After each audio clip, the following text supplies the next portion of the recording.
What happened last time we got in our arrest involved. It says that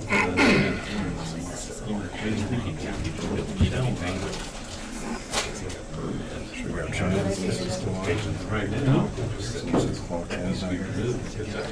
we just go to two. so let's just do the easement area. Well, that's part of the problem, the easement area is this way, down where it is. So it crosses the Yeah, line where I would we're. just say in regards to those comments from our We're already in trouble citizens, with we this received a memo, because it has that same and then just say, language. read it real quickly. I think that's what it has that same thing, and we're supposed to be looking at getting Dan to make a modification to this agreement. Because right now, when we want to put our facilities, they're saying we can't, based on the agreement. They have said, they have not said we can't. We just say according to their agreement. Excuse me,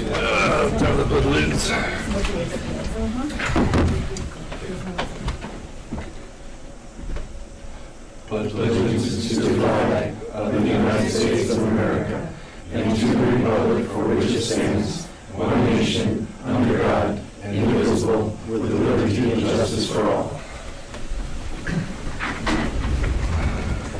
All right.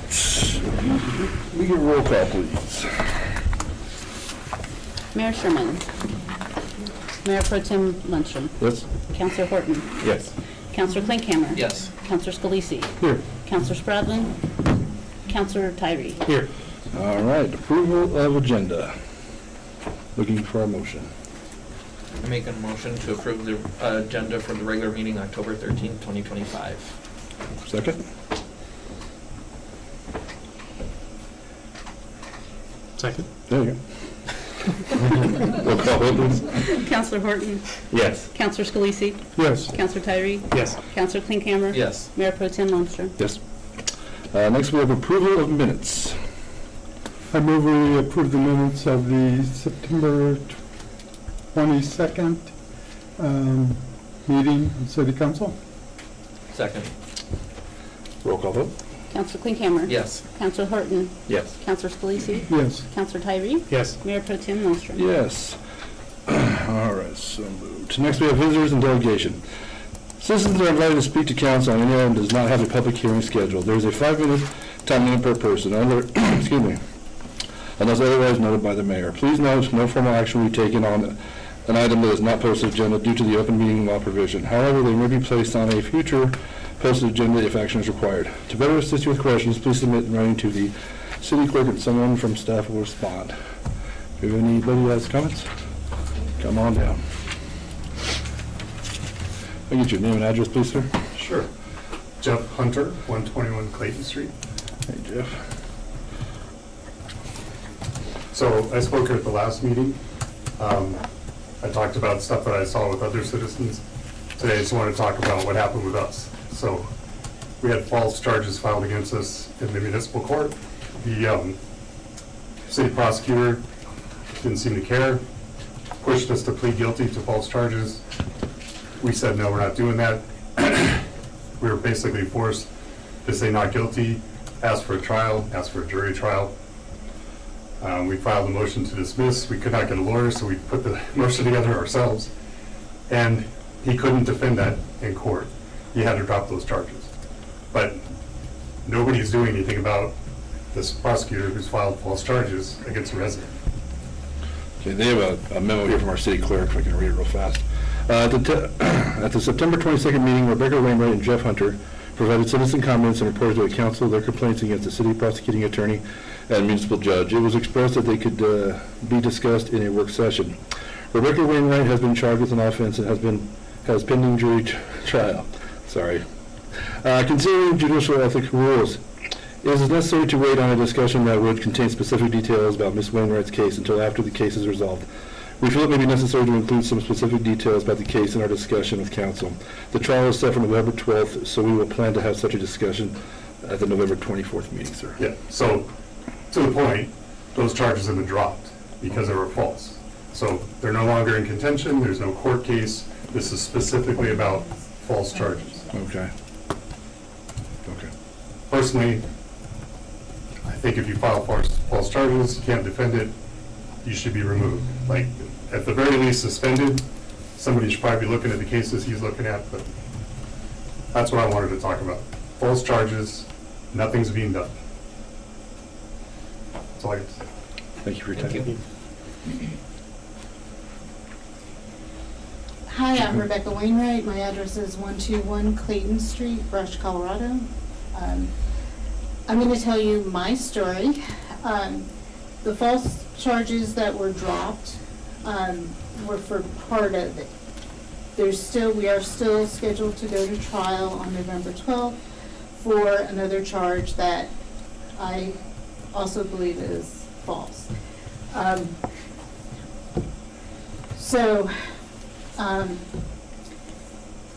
There's a lot, this case is so screwed up. It has been so frustrating for everyone involved.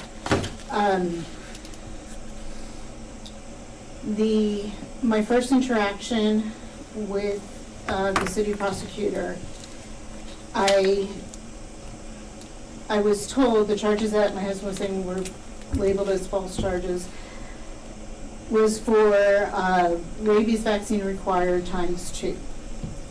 My dogs had the rabies vaccine.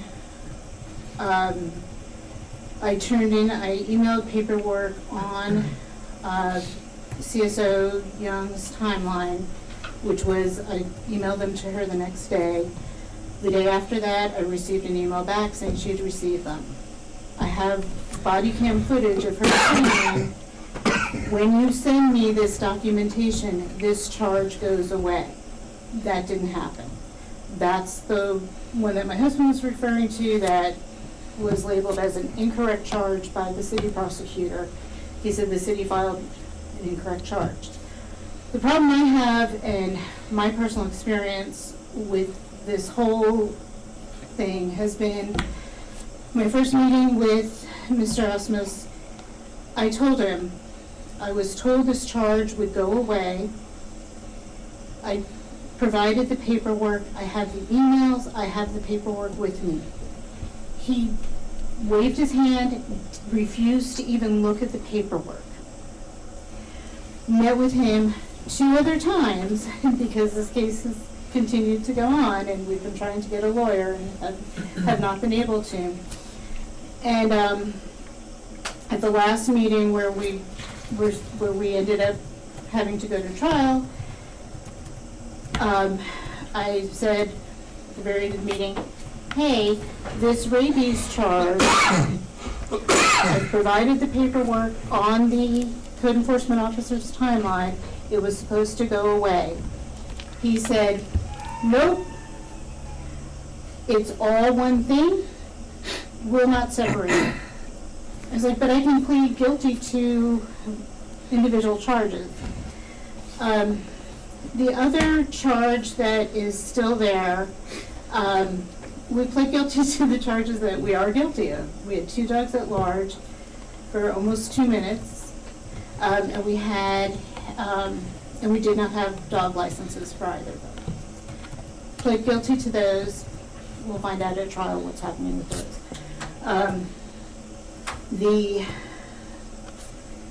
I still don't know why I was charged with unlawful ownership of a dangerous dog ×2. On the body cam footage, there is the young woman who called in about the events that happened was told what happened by her brother. The code enforcement officer told the brother, oh, you're good, if you need to leave, you can leave. Never asked him any questions. There was no laceration, there was no injury to any of the dogs involved, and the eyewitness to the event was dismissed by the code enforcement officer. On body cam footage, we have the young woman saying, my dog's fine, no injury, no lacerations, no punctures, everything's fine. No, I don't want to press charges.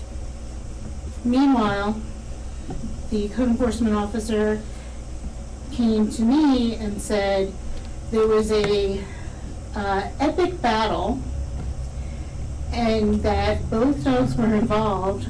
Come to find out from the actual eyewitness, no, it was not both dogs. Nobody saw dogs jumping off the roof. Like, it's just, I am so frustrated.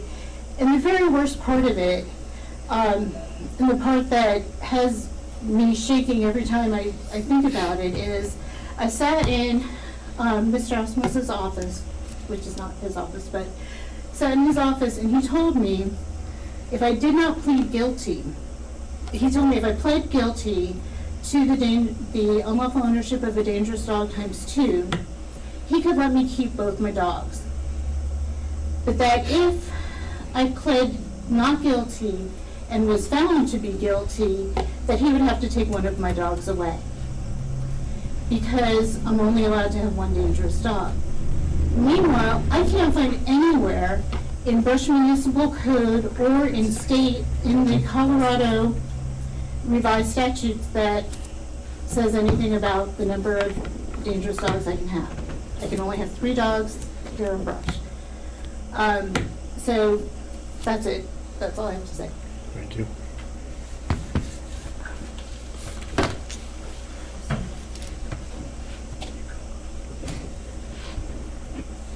Hi, Jeanette Corbin, 16200 Oregon County Road, 28.5, Brush, Colorado.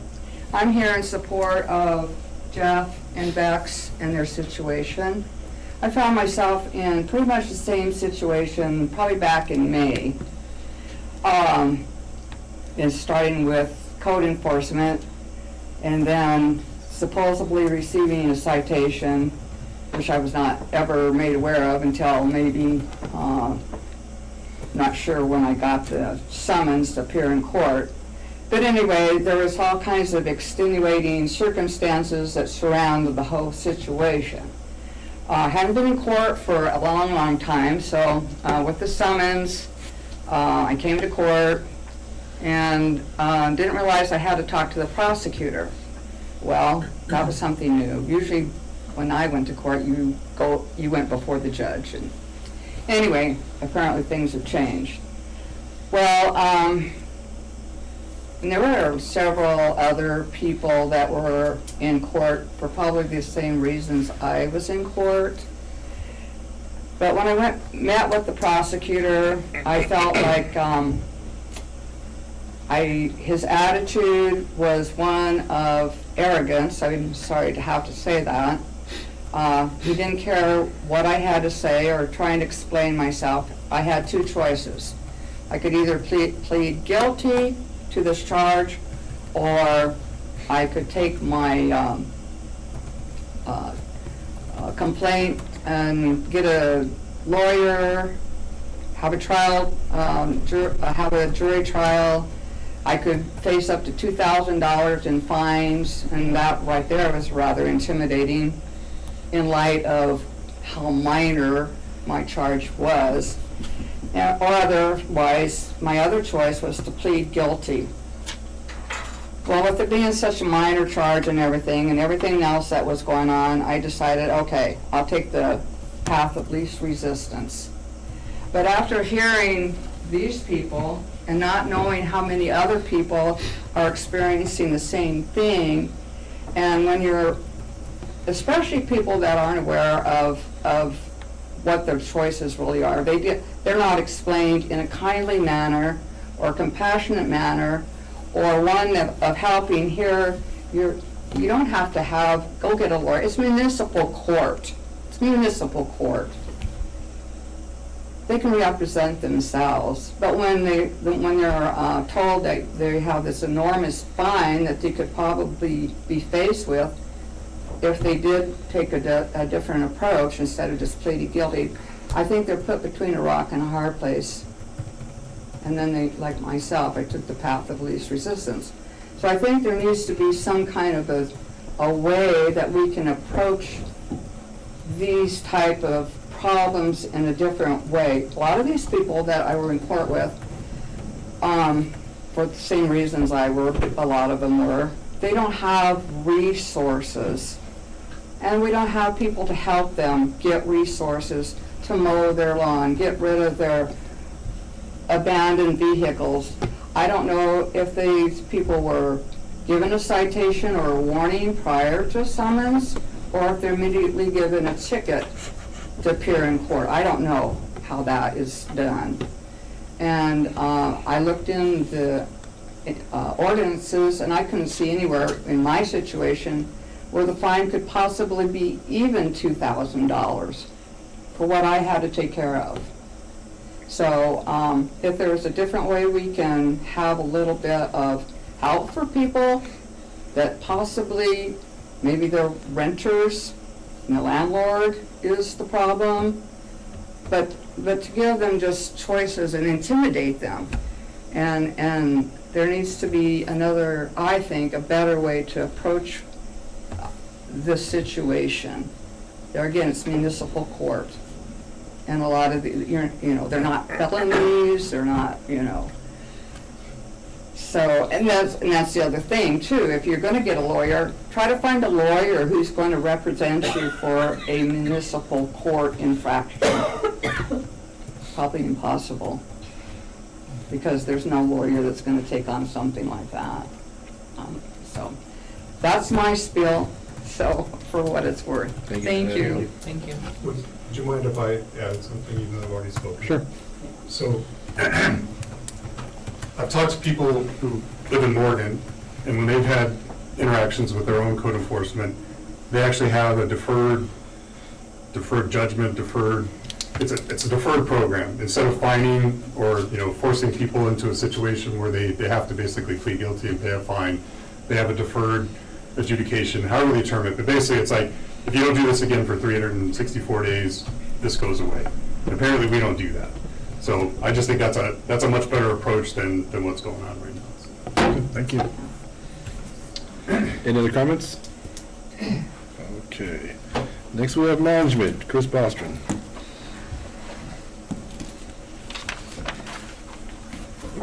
Good evening, Mayor Pro Tem and Council. It's great to be here.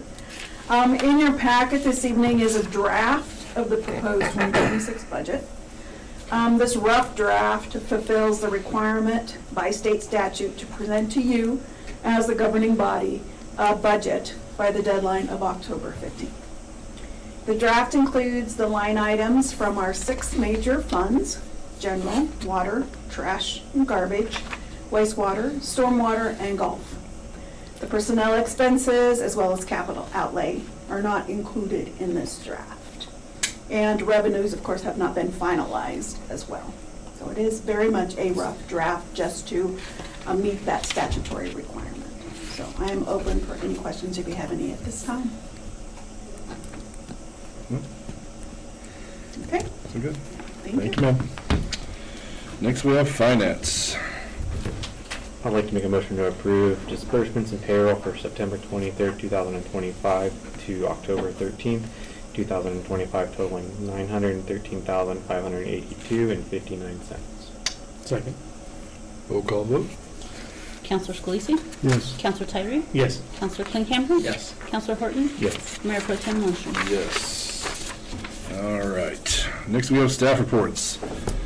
Tyler Purvis, 45 for a tag. Good evening, Mr. Mayor Pro Tem and council members. Just a handful of things that I'll probably go through pretty quick, but as always, feel free to let me know if you have any questions on any of them. Big One Tractor Supply, they opened up since we last met. September 27th was their official opening date, and then on the 4th was the official grand opening date, same day as Oktoberfest. I went in there. My wife made a comment while we were there that I thought was good and worth passing on. Her feedback on the day that it opened, that it was very busy, and she felt that it seemed like a lot of people there were very excited to be shopping within their own community, as opposed to going somewhere far away, which I thought was cool. And we left with a talking pumpkin, which I was not too thrilled about. We are working with the developers of the Armbar subdivision on them wrapping up their finished requirements for the public improvements. Some last minutes, shouldn't say last minute, but some last components tied to the road that they're working on right now. They do have temporary lights that are up, if you've seen those. They're kind of unique looking. Those are just solo lights that they put up. The timeline with Excel, with the true long-term permanent lights, are still a number of months out, so they need to get something up while businesses are starting to open up and traffic is going on as well. And with that note, Maverick, they are looking to open up by the end of the month. There's still some things that do need to get squared away, including some public improvement parts on the developer side, but also they have to get their state inspections done and final inspections done. But they're hoping to open up by October 31st or on October 31st.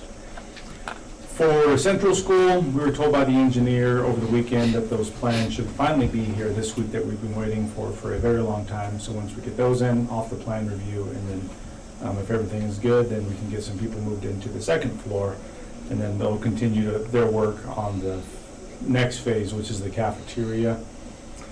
I mentioned to council. Tyler, on that Yes. note, I was just remembering back from last time, before it was opened up, you guys walked through it, but fire, are they gonna do the same thing and walk through the second floor? I think it's been a while since we spoke with the fire department on that. I'll touch base with Ray after our meeting here, Okay.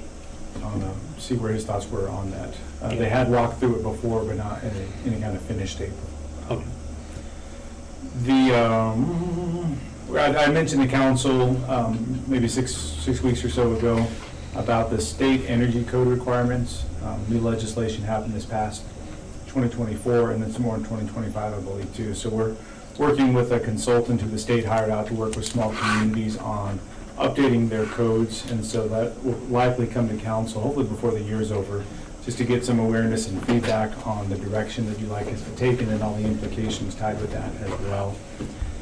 The downtown paver project, you probably saw the last month, crews working over downtown, and they took all the existing pavers out. They added additional fill that they needed to underneath that, or subgrade, packed all those in there and then finished those out.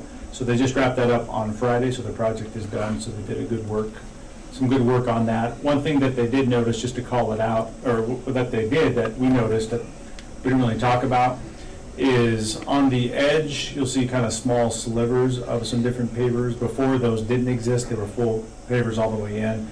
Previously, when they were installed back in the, whenever that was, 2010 timeframe-ish, they just spaced those out further, so they packed them in tighter this time, which left a bigger gap along the edge, and so they put those in there. So it's more aesthetic, it might look a little bit different, but it's packed in tighter and better, so hopefully that'll long-term be fine. And I think it'll just take time getting used to overall, if anybody makes any comments about that. And then lastly, and that was part of the CDOT Revitalizing Main Street grant, so the majority of that was paid for through that grant. And so they sent us the invoice since they wrapped up the work, and we'll get that paid off and wrap up that grant. And then the last part is just Oktoberfest. We had that, of course, and that was a good day for the community, just thanking the community and everybody who helped make that happen. We always have a debrief meeting as well to recap what went good, what can we change or think about in the future, to make all of our events ongoing better year over year. So if you have any feedback or comments, feel free to pass those on to staff. That's all I got. Thanks, Ty. Thank you. Next up, we have Chief of Police, Brandon Flecksteiner. Come on down. Thank you, Mayor Pro Tem, Council.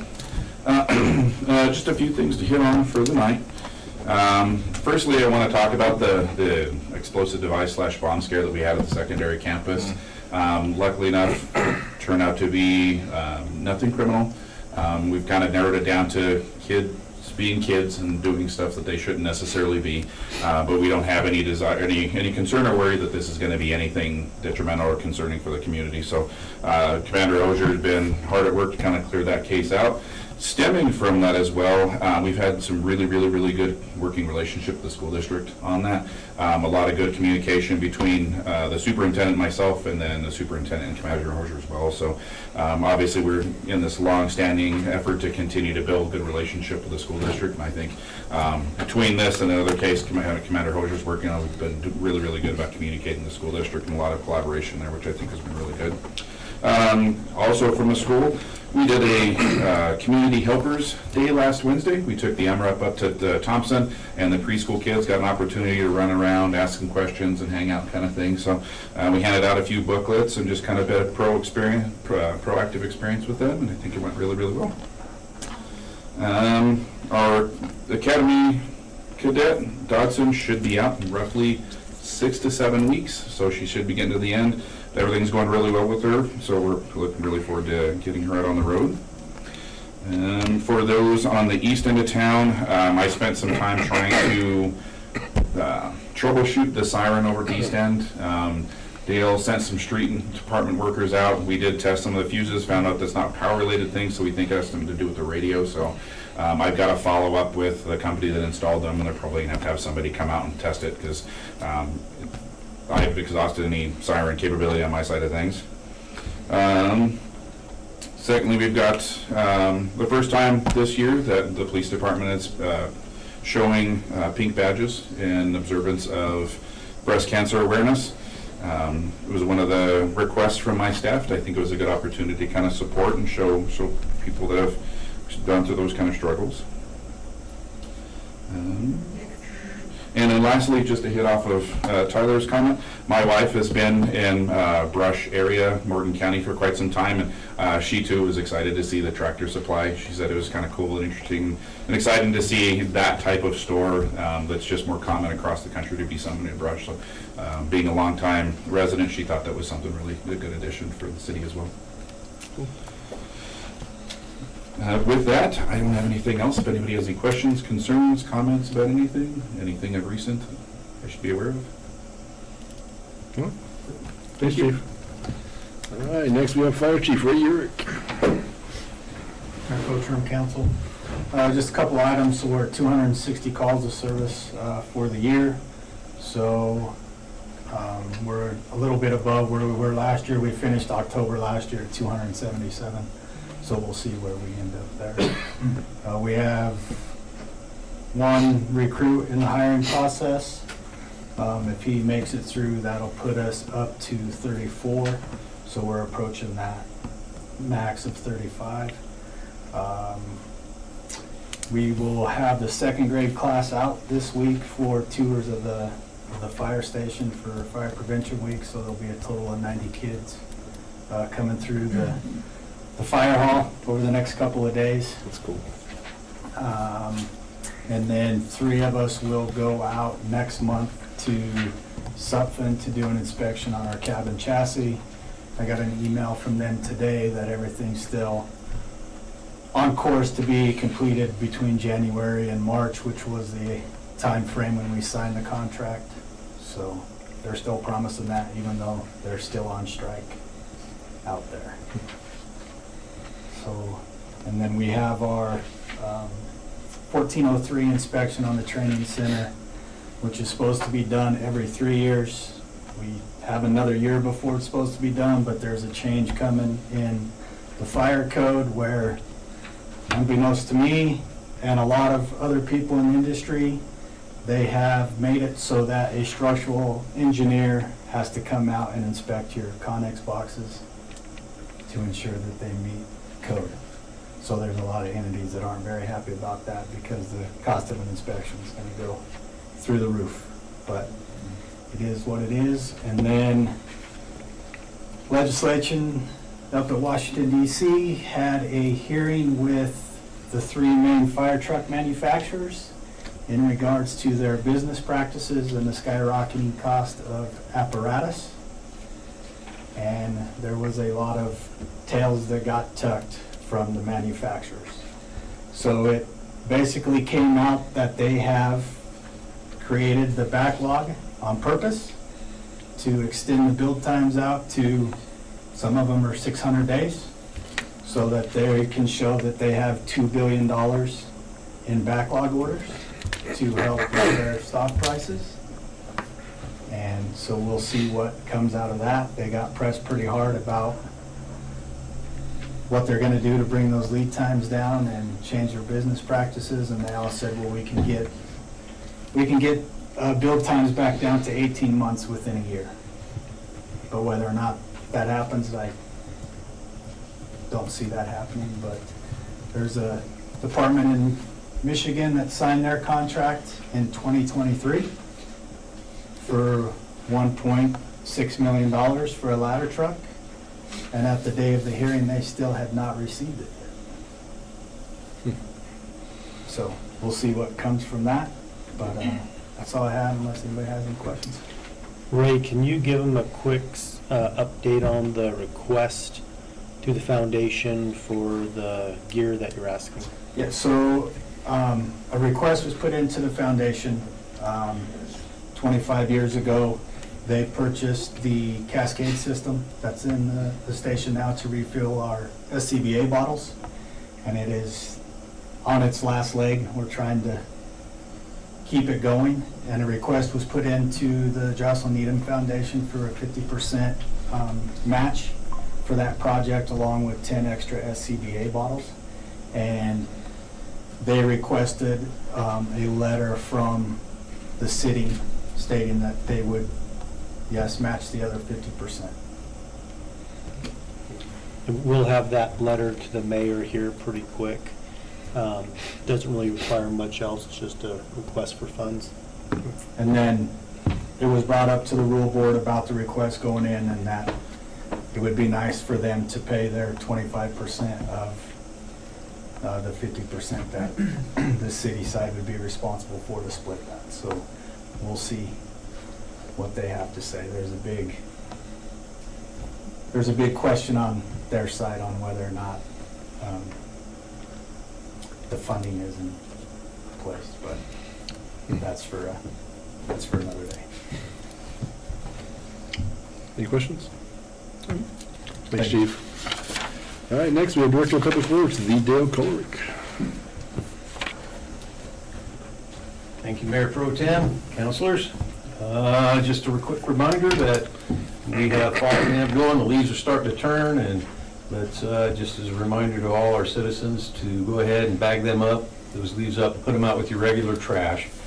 Don't blow them out in the street, because in theory, that's still considered littering, and there could be a consequence for it. But today is a very good example as why you don't want to blow them out in the street, because I've seen several gutters where you can tell people blow them out. It's not hard. The lawn is immaculate, but you can tell that the leaves are all out in the street.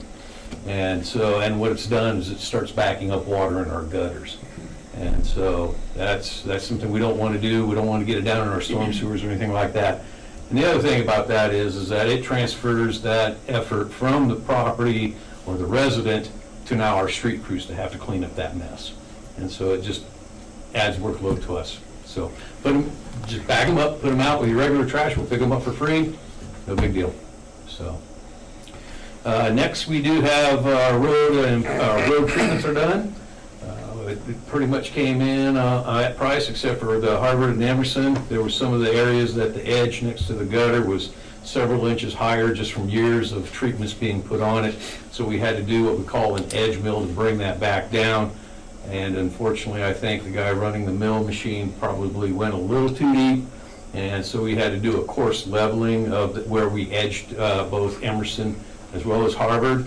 But I think overall it turned out pretty well. It looks good.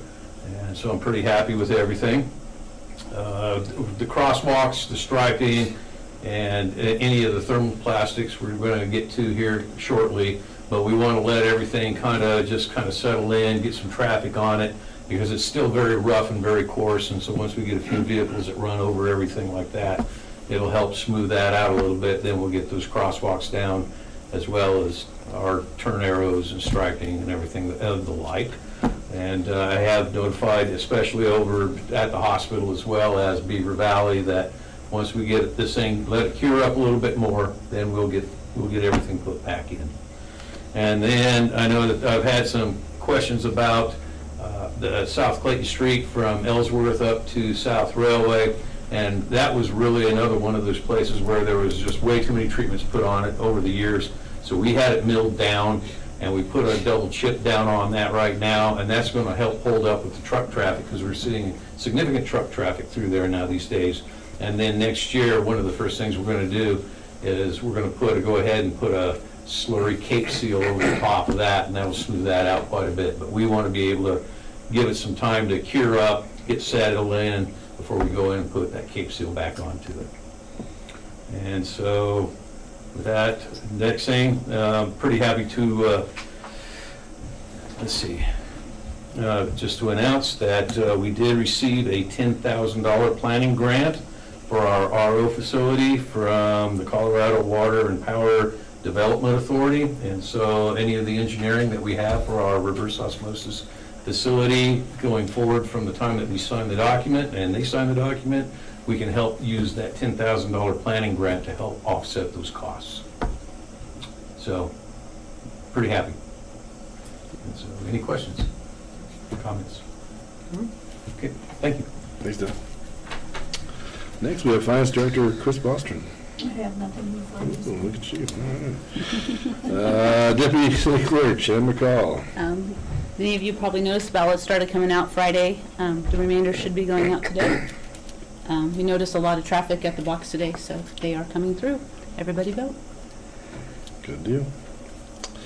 HR Officer Kim Dykes. I have nothing for you this evening. Nada? Is Dan, he's not on? No. Okay, no Dan Crowd.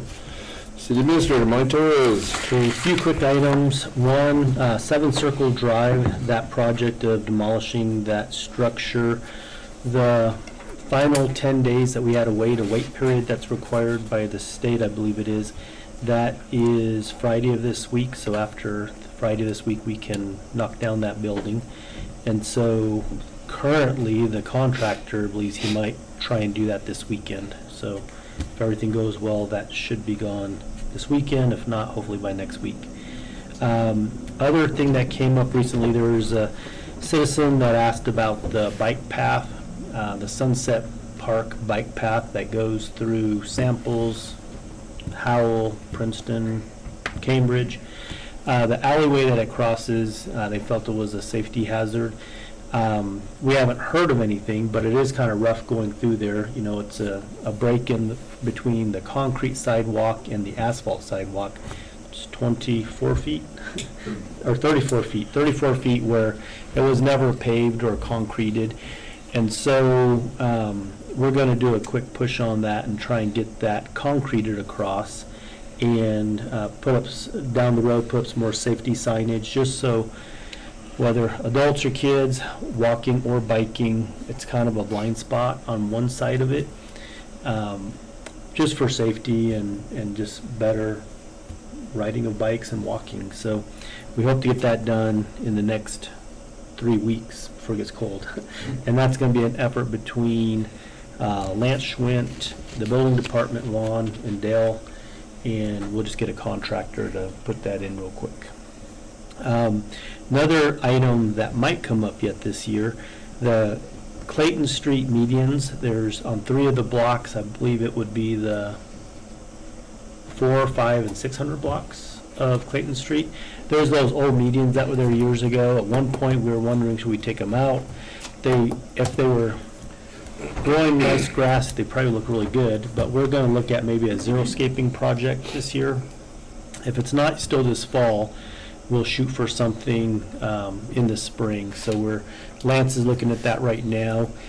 And again, it'll be a kind of a quick one where we'll get between the Parks Department and some of the Street Department and some of our golf course staff will landscape it, clean it up, put a new irrigation in it, and probably a lot of mulch out there is what I'm thinking, because we don't want to put a lot of landscaping or grass that requires a lot of water.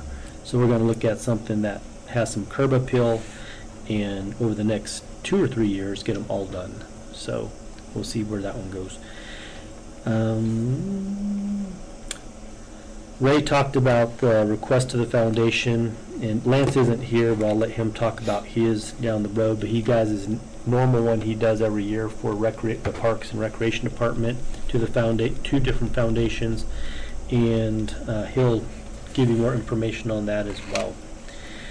Other item, Pivot Energy. I don't think it's finalized yet, but Tyler can correct me if I'm wrong, but I think it's $25,000 that they're donating to the baseball field project the Sunset Park, Prairie Trails Park ball fields. So I believe I've got a DocuSign document I've got to look at and maybe sign that if I remember right. But so it was a great thing for them to do. It's Pivot Energy. They're the solar company. They put one community solar garden in the Brush Agri Park, and they're putting the one over there just west of the golf course. And also, there's an agreement we have with them for us to put in some landscaping out there on the golf course. A little bit of a landscaping buffer or screening out there, some trees just to soften up the views looking from the golf course to the west to where those solar panels are going to be. And that's it. Everything else is on work session. All right. Mayor and council reports. Anybody got something? Do we have any update on cleaning up the sidewalk in front of the Family Dollar that was gonna go in? I believe Chief can answer that. My CSOs, they've made contact with the party that owns it. He's been trying to find a contractor to do the work himself. We've also had difficulty trying to find somebody. We've already made efforts to go through the process we typically do for baiting. We're just struggling to find somebody that can go up there and clean it out. So I talked to my CSOs as of Sunday, and she said she's going to contact one more person to see if we can push that forward. So we're trying. It's just not going as quickly as we want to. One of the typical contractors we were using did move out of state, so we're relying on 2 more people that were working for them, but they're not doing as well as they did before. Thank you. Anybody else? No? All right, we look for a motion to adjourn. Motion to adjourn. All agree? Aye. All right. All right. All right, you didn't smack me.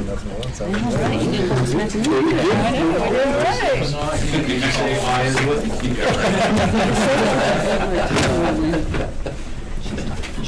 Chief, who's screaming? I don't know. How about I go find